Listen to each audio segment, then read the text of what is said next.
Yeah, we've heard people talking about God shots, and I could give you a little history on where that comes from. Actually, there's a famous early coffee writer.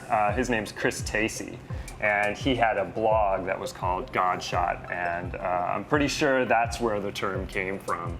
I don't know if he coined it or he's the one that really got it out there. But it was popularized. There's this idea that like there's all of these, like this crazy sort of swirl of variables, and you know, it's that one singular moment when everything lines up and you take a sip, the skies open up, and your mind is blown.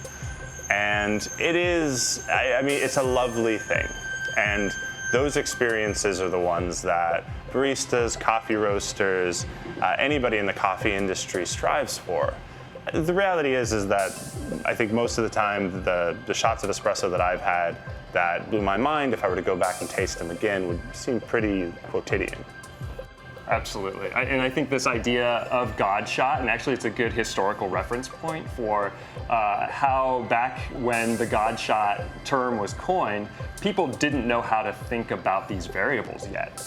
They weren't talking about brew ratios. They weren't talking about grams in to grams out. They hadn't figured out how to talk about it yet. So it really did feel like a miracle when you got a shot of espresso that just tasted amazing, because it was like, what did I do?